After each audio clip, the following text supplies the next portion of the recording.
Assalamualaikum warahmatullahi wabarakatuh. Perkenalkan, nama saya Rahmat Winaldo, NPM 20030210044, Prodi S1 Perbankan Syariah semester 2 kelas B. Baik, di video ini saya akan melanjutkan materi saya tentang teori motivasi yang keenam. Teori motivasi Abraham Maslow. Teori kebutuhan Abraham Maslow pada tahun 1943 sampai 1970 mengemukakan bahwa pada dasarnya semua manusia memiliki kebutuhan pokok. Ia menunjukkan dalam 5 tingkatan yang berbentuk piramid. Orang memulai dorongan dari tingkatan terbawah. 5 tingkatan kebutuhan itu dikenal dengan sebuah hierarki kebutuhan Maslow, dimulai dari kebutuhan biologis dasar sampai motif psikologis yang lebih kompleks, yang hanya akan penting setelah kebutuhan dasar terpenuhi. Kebutuhan pada suatu peringkat paling tidak harus terpenuhi sebagian sebelum kebutuhan pada peringkat berikutnya menjadi penentu tindakannya penting. Yang pertama, kebutuhan fisiologis, rasa lapar, rasa haus, dan sebagainya. Yang kedua, kebutuhan rasa aman, merasa aman dan terlindungi, jauh dari bahaya. Yang ketiga, kebutuhan akan rasa cinta dan memiliki, berealisasi dengan orang lain, diterima dan memiliki. Yang keempat, kebutuhan akan penghargaan, berprestasi, berkompetensi, dan mendapatkan dukungan serta pengakuan. Yang kelima, kebutuhan akuitas diri, kebutuhan kognitif, mengetahui, memahami, dan menjalani. Kebutuhan estetik, keserasian, keteraturan, dan keindahan.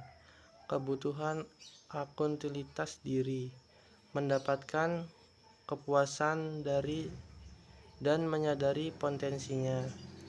Yang kedua, teori motivasi Berggraf.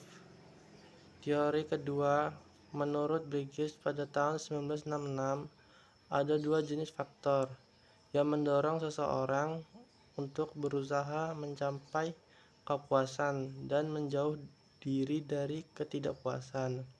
2 faktor itu disebut faktor Hinge, faktor ekstrinsik, dan faktor motivator, faktor intrinsik. Pertama, faktor Hinge motivasi seseorang untuk keluar dari ketidakpuasan, termasuk di dalamnya adalah hubungan antara manusia, imbalan, kondisi, lingkungan, dan sebagainya. Faktor ekstrinsik. Kedua, faktor motivator, memotivasi seseorang untuk berusaha mencapai kepuasan, yang termasuk di dalamnya adalah achievement, pengakuan, kemajuan tingkat kehidupan, disebut faktor intrinsik.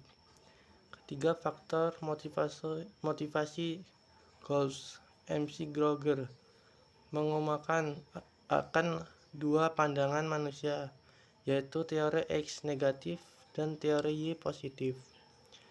Menurut teori X, keempat pengandaian yang dipegang manajer. Yang pertama, karyawan secara inheren tertanam dalam dirinya tidak menyukai kerja. Yang kedua, karyawan tidak menyukai kerja karena harus diawasi atau diancam dengan hukuman untuk mencapai tujuan. Yang ketiga, karyawan akan menghindari tanggung jawab. Yang keempat, kebanyakan karyawan menaruh keamanan di atas semua faktor yang dikaitkan dengan kerja. Kontras dengan pandangan negatif ini mengenai kodrat manusia dengan teori Y. Yang A, karyawan dapat memandang kerjasama dengan sewajarnya, seperti istirahat dan bermain. Yang B, orang akan menjalankan pengarahan diri dan pengawasan diri jika mereka komit pada sasaran. Yang C, rata-rata orang akan menerima tanggung jawab. Yang D, kemampuan untuk mengambil keputusan motivatif. Ketiga, teori penetapan tujuan Goldstein Story. Edwin Locke mengemukakan bahwa dalam penetapan tujuan memiliki 4 macam mekanisme motivasional, yakni A, tujuan-tujuan pengarahan perhatian, B, tujuan-tujuan pengatur upaya, C, tujuan-tujuan peningkatan berprestasi, D, tujuan-tujuan menunjang strategi dan rencana kegiatan. Kesimpulan, motivasi merupakan keadaan internal organisme yang mendorong untuk berbuat sesuatu. Motivasi dapat dibedakan ke dalam motivasi intrinsik dan ekstrinsik.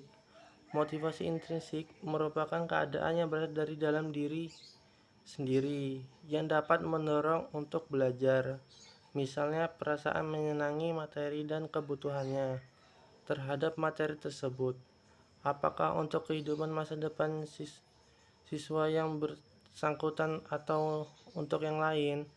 Motivasi intrinsik merupakan keadaan yang datang dari individu siswa yang mendorongnya untuk melakukan kegiatan belajar.